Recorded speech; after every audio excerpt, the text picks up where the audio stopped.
Inclusive education is happening in many countries around the world. The starting point may be different for each country depending on its resources, policies, and practices. However, it cannot be done by school alone. The participation and commitment of other sectors is essential. Here is how this happened in Zanzibar.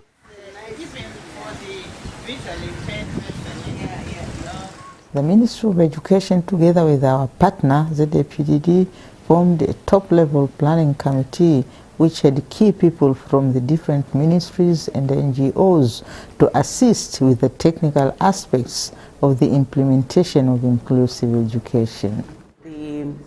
The policy really put forward that the Ministry of Education, in collaboration with the parents and civil society organization, NGO, will be able to deliver inclusive education in our school. It has stated clearly in the new education policy. So in each participating pilot school, an inclusive education committee was formed.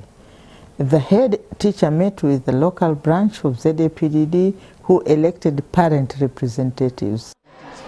Nafikiri matatizo mbalimbali hujitokeza pengine kwa walimu wakati walimu kwa sababu mwalimu. There is a problem of cooperation among the teachers. Yeah, but now teachers seem to be cooperative with parents. The parents have done a great job through this committee to make them aware that they should not discriminate children. A student without disabilities and teachers also served on the committee. I have seen a lot of changes in the school since the introduction of the inclusive education program. Now we study together with children with disabilities. We don't discriminate them, and I know one student, Hafid, he's disabled. He works very hard. We cooperate well with him. The role of the committee was to sensitize other community members on the importance of inclusive education, to ensure the enrollment of children with special needs, and create a conducive environment in schools. This committee plays a great role of sensitizing other people in the community who still hide their disabled children. So they sensitize them, and therefore now there has been an increase of the number of children with disabilities that are brought to school.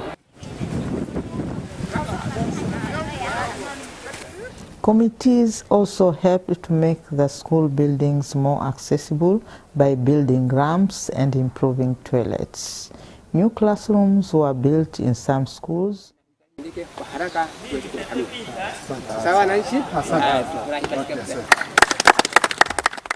All committees fundraised to assist with the purchase of materials.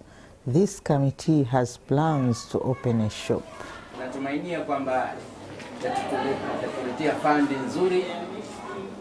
have a fundraising project. We own a shop. We hope to sell stationeries for our students, and we'll use the money we get from it to improve the school environment. Another partner was the CBR program that is provided by the UWZ, the Zanzibar Association for People with Disabilities. The staff and volunteers provide support to children and families in different districts.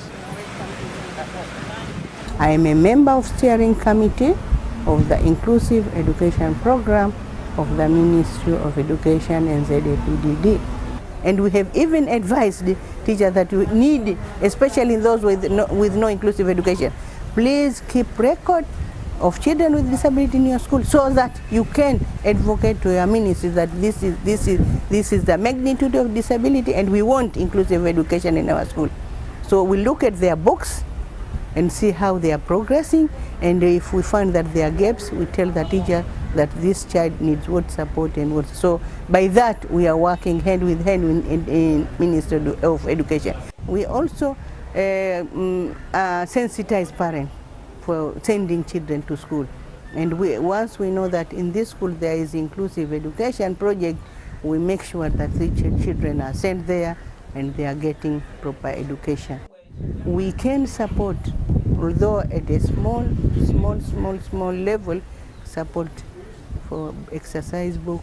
We can provide uniform. We can sometimes provide wheelchair and tricycle for those in need. So by that we can work together with inclusive education. What we expect as mother, as grandmother, and as work of CBR, to see that children with disability get quality education as any other child of Zanzibar. And this can be done by having a very close teacher-student strong relationship, which will allow children to build trust and confidence when they grow up. We negotiated with the Ministry of Health for their staff to be released for short periods of time to assist with the assessment of children whom teachers had identified in schools as having special needs. I work as an occupational therapist in mental health. However, the ministry released me to assist the Inclusive Education Project as one of the assessment team. A multidisciplinary team visits the school and each child's hearing and vision is checked.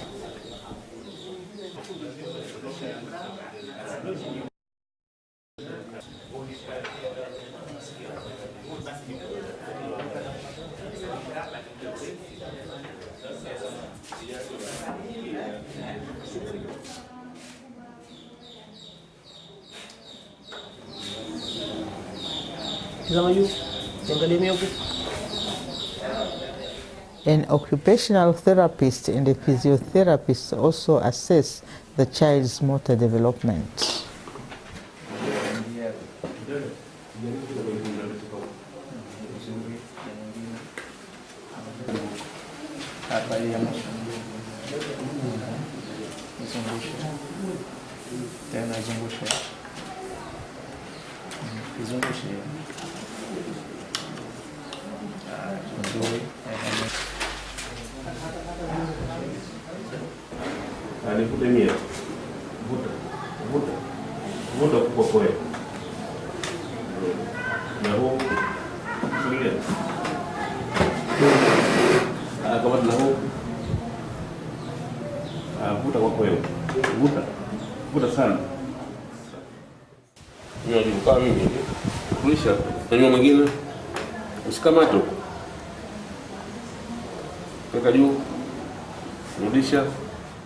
A special education teacher assesses their communication.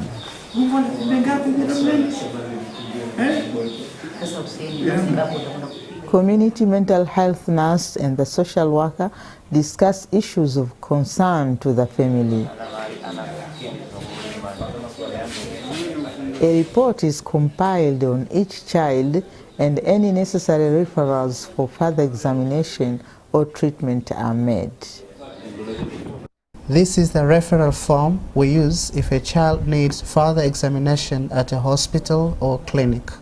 If it comes to problems like epilepsy, we write a prescription and advise the relatives to get medication at the pharmacy. The teacher of the child receives a report on how they may need to adapt the classroom and their teaching to suit the child's needs. Historia yake, his historical background, mazingira anayojifunza humu darasani, the environment in which he learns at the class, yes, and the class, na kiwango chake cha ufahamu alichokuwa nacho, and her standard of understanding.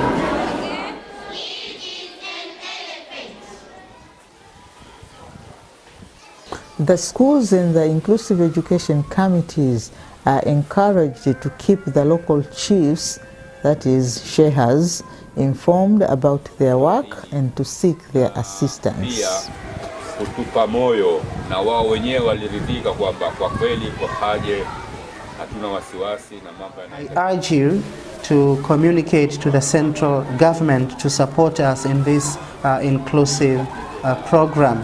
We are very thankful to what you are doing, but we would like you to communicate to the government so that they increase their support to this program in our village. We also need to sensitize our fellow parents to have positive attitude on this inclusive education program.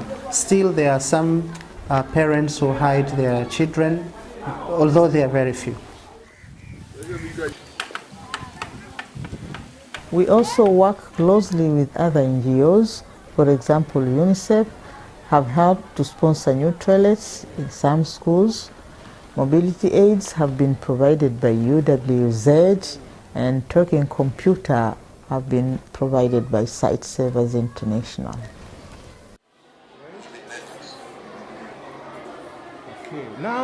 As you have seen, many different builders have to work together in order to make inclusive education a success.